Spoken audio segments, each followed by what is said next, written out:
This is a Rogue Media Network production. Stars at night are big and bright. Deep in the heart of Texas, the prairie skies are wide and high. Deep in the heart of Texas, deep in the heart of Texas.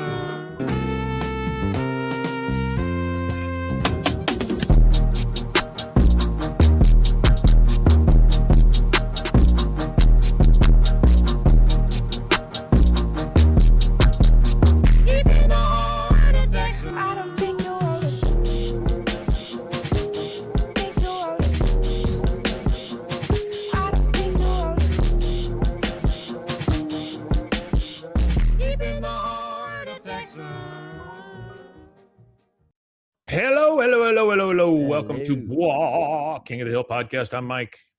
And I am still rusty. He's a very tired Rusty. Hey, Rusty, we're at a That Ain't Right Friday, so I wanted to show one thing real quick that got me a little excited. Let me add this real quick. So we got a countdown on this. We got 106 days, 14 hours, 7 minutes, and some odd seconds until season 15. Where do we get this at? Oh, this is a website called Days 2. Okay, yeah. I've never seen this before. This is cool. Yeah, but we have an actual release date for these things, so I'm very excited about this. Yeah, I have never seen this website before. What the hell is this, Mike? This is wow. This is cool.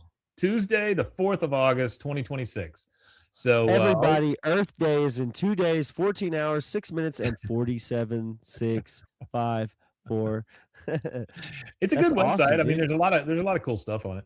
But I've considered it, and I'm gonna sign up to be able to vote in UK elections, which I've never done it. I'm a as everybody knows, I'm a UK citizen, not an American citizen.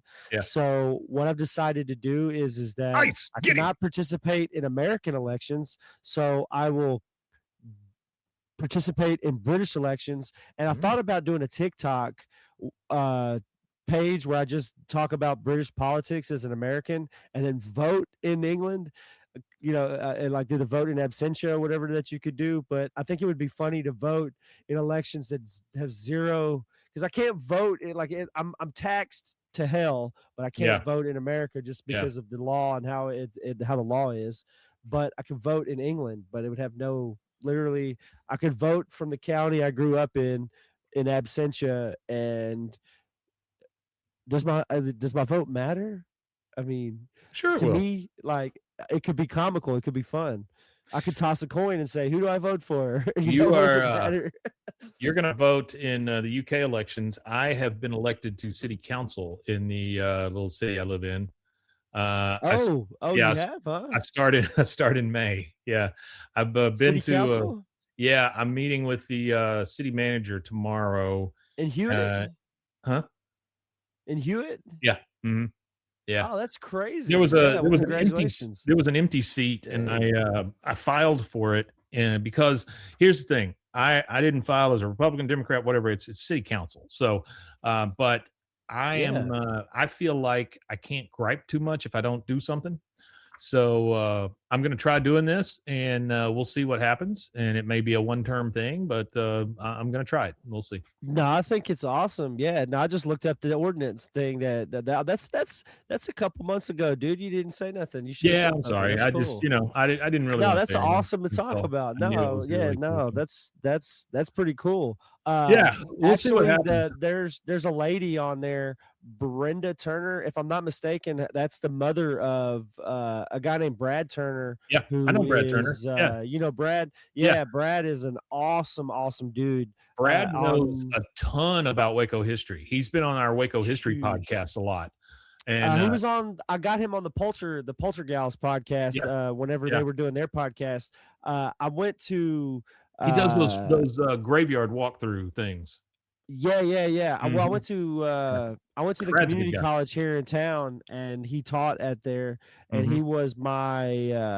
he was a sponsor, a teacher sponsor, or whatever, that went on Mhm. the 2 geology trips that I went on. So I've actually not only know Brad, but I spent 19 days in the desert in like a intimate setting with Brad, kind of thing. I'll bring that up to Brad Uh, because he's the one that's on the council. It's yeah, yeah, he's I yeah, know he's real Brad. real Yeah. nice guy. I remember being in the middle of nowhere, like 20, 25-ish miles into the desert, maybe less Yeah. than that, maybe 13 miles. But I remember being in the middle of the desert with him standing, and he was doing night photography, and he shut off all the lights just to show us how dark it was where we were at. And literally, you could not Yeah, put you your couldn't hand see your right hand here in to front of see your it. It face. was that Yeah, dark. Oh, it was yeah. insane. But yeah, He's the first one that that's came up cool. and said something to me whenever I was there. I knew him, like I say, from the Waco history with Stephen Sloan. Oh, he's And outstanding, very intelligent. yeah, He's got a book you got a book. that he Yeah. actually wrote, that is about the lore around this area as far as old wives' tales and ghost Mhm. stories and stuff Mhm. for the Waco area. I also met with somebody the other day. They're going to help me write a book.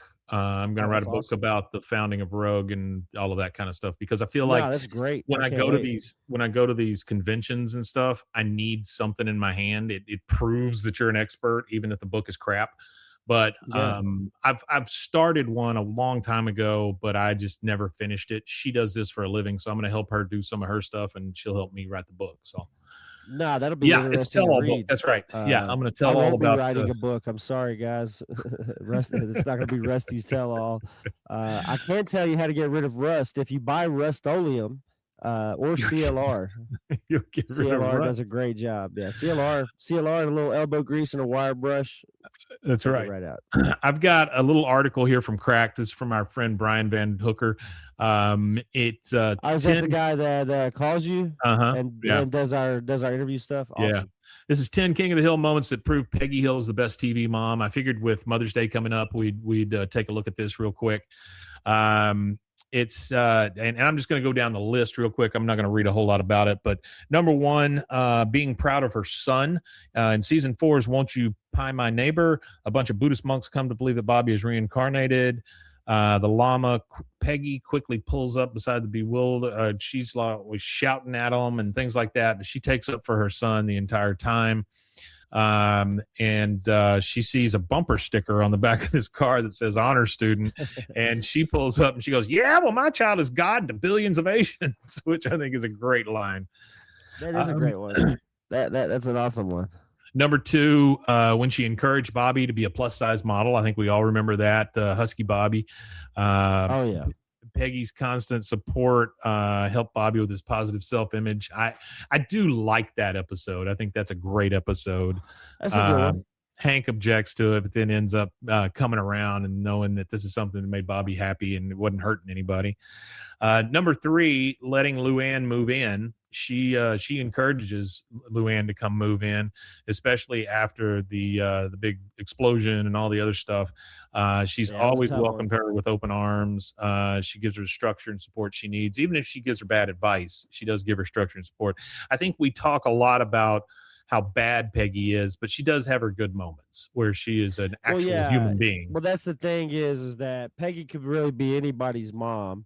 There's a lot of moms that you grew up with that had that overconfidence. I feel like Peggy is an exaggeration of a lot of what mothers were like around that time frame. There's mothers, Peggy, the most moms' food I ate were pretty decent. Like most Southern mothers' houses that I went to, food wasn't bad. So Peggy kind of reminds me of my mom. Peggy's way bigger and way more forceful and all that stuff. But my mom was kind of the same way, where she was always going, and she had that same hairdo and those glasses too, by the way. All right. So number four, the time she fought Luann's mom, she is always stuck up for Luann, and that is she just sticks up for her because I think she feels bad for her. I don't think it's the fact that she's her niece. I think she feels bad for her, honestly, and she's trying to help her. Now, maybe that's in a self-serving way, but she does try to do that. Then there's the time she pinned Bobby to the ground as he was kicking everybody in the balls. I think it's funny that Bobby kicked her in the vagina and nothing happened. But then years later on this new series, we see where she has some cartilage damage or something down there because she got kicked in the vagina. Number 6, when she gave Bobby a trophy. This is season 6 Torch Song Hilogy. Bobby's depressed because he never won a trophy, so Peggy reappropriates one of Hank's old trophies and gives it to Bobby for being a sweet, sweet, sweet boy. It might be a corny participation trophy, but Bobby is clearly touched by the undeniably sweet gesture. That's something my mother would have done. Then number 7, she won Bobby some free ice cream. A big part of being a good parent is just being there and making memories with your kid, in tanking it to the streets. Peggy tries over and over again to win free ice cream for her and Bobby. This is the kind of thing that builds memories. And again, my mother would have done that as well. Number 8, comforting a grieving Luann. She is there helping Luann get through the shaved head and the explosion and the whole thing with Buckley. Hey. It does show a good side of Peggy whenever she does that for Luann. 2 more. Number 9, when her parachute didn't open, which still is a crazy, crazy couple of episodes to me. It is pretty crazy, yeah. This is the first cliffhanger we saw, as far as I remember. In season 3 cliffhanger, Peggy is thought to be dead after her parachute fails to open while skydiving. In the next episode, she's found alive, but is told by her doctor she'll likely never walk again. Not one to tolerate being underestimated, Peggy defies the odds and makes a full recovery. Obviously, nothing about this is direct parenting lesson to Bobby or Luann, but it's a tremendous example of strength and resilience, setting an inspiration or an inspiring example for both of them. I do love at the end of the second part of that how she's rocking the baby with her toe. And you can see she does give a crap. And then number 10, her birthday rap for Bobby. Peggy may not be as good at teaching Spanish as she thinks she is, but she has enough command of the English language to compose a killer rap for Bobby's 13th birthday, even if the loving gesture embarrasses him in front of his friends. My mother would have done that as well. It did. Whenever I would drop my kids off at school, they didn't want to be embarrassed, and so I would roll the window down and say, "Make good choices," or something like that, just to embarrass the shit out of them. Yeah, but, my oldest, growing up with me as his dad, by the time he got to high school, which he's in his first year of high school, he's impervious to embarrassment. Like I try, he just doesn't care anymore. Yeah. This will be the first Mother's Day without my mom, and it'll be a little weird, especially for my dad, I would think. But sure. We'll get through it. He's doing really well. So saw him yesterday. He is an 82-year-old man with a perm on top of his head now, and he wears a large gold chain with my mother's wedding ring around it. But honestly, I got to tell you, that gold chain makes him look like he's trying to be a rapper of some kind. It's that big. Awesome. And so, but he does not give a shit. He awesome. after she passed, they had St. Patrick's Day there, a big celebration or whatever, because they try to celebrate stuff as they can at the old folks' home. But he won the trophy because he came dressed in all green with a shamrock hat and all this stuff on. I had to switch out his phone yesterday, and I didn't know what he looked like during that. I just knew he won the trophy or whatever. But there's a picture of him on his old phone where it's him taking a picture of himself dressed like a freaking leprechaun in front of the mirror there. I just thought that's pretty fantastic. Yeah. And also, this is unrelated to what you just said, but also it's related to an achievement in your life. There's another guy that's on the city council that I don't know him, but I used to live, I guess it would be his dad, who is a long time school board member at my alma mater, Philip Bankelly. There's a guy named Michael Bankelly who is on the board that you're now on. And I actually lived a house. I lived in my when I was like 23, 24, around that age, 24. I lived in a brick house in Belmead, and right next to it was Phil Bankelly's granddaughter, and then right next to it was Phil Bankelly. And this Michael Bankelly guy, he would go over to his dad's house, and I'd see him over there. I also went to college with this guy's son too. I believe it's his son. who is a huge Baylor fan, and he's known as like the dancing something, and he like dances on social media, but he's like a awkward artistic kid. Okay. I said yeah. when I came to the first meeting, when they gave me a packet, and I was sitting out in the audience because I don't really go up until May 13 was supposed to be the election, and so yeah. But I'm sitting there, and they take a break between their sessions, and two of the guys came up to me and started talking about Rogue Media stuff, and so I was like, "Oh, cool."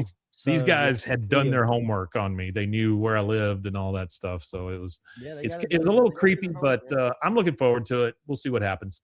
I will. I'm excited. I'm going to keep up with the minutes. I'll keep Hank in my heart as I.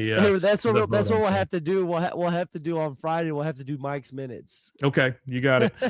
No low flow toilets. I can tell you that. Yeah, no low flow toilets. All right. Well, that's good. Yeah, I think I've told this story before. Yeah, but please. There was a local car dealership owner who became the mayor, I think, of a town. Mm-hmm. Owns a Honda. Okay. Yeah, I know who you're talking about. Yeah. Greg May. Yeah, Greg, that's his name. He became the mayor of Robinson. He still I think is. it was. Yep. Mm-hmm. Just to fix the street in front of his house. Yep. And as soon as somebody as soon as he's up for re-election, he fixed the street. So like his goals are completed. Like mayor job over. That's awesome though. Well, I will tell you, if they won't fix it, get in there and fix it yourself. Well, I will tell you that one of the reasons that I'm doing this is my neighbor has knocked down several parts of his fence, and my dogs do not like it at all. And so we'll see what we can do about getting that fence fixed. Get that fence going. All right, that's going to do us for a Friday. There we go. Thank you guys for being here. Again, I'm Mike. He's Rusty, and we try to do it every Monday and every Friday. And we thank all of you guys for showing up. You want to tell them where they can find us? Yeah, I just want to say that all thoughts, feelings, emotions, and things discussed here today are not affiliated with the city of Hewitt. It's true. It's true. Or Robinson. Yeah. Or Robinson. Yeah. And we'll see what the city manager has to say tomorrow. We'll see what happens. There you go. On that note, you can find us everywhere you find podcasts and on youtube.com/@BWAAA. KOTH. That's 3 A's, BWAAA KOTH. And if you're just listening to us and you want to see us and our goofy mugs, you can just go over to YouTube. But if you do go to YouTube, make sure you hit the like, subscribe, go watch a couple of videos, leave some comments, share with your friends, foes, and bros. Helps immensely. Yeah, helps immensely. Yep. All right, one thing left to say. Wimatanye. Wimatanye indeed. We'll see you next week, guys.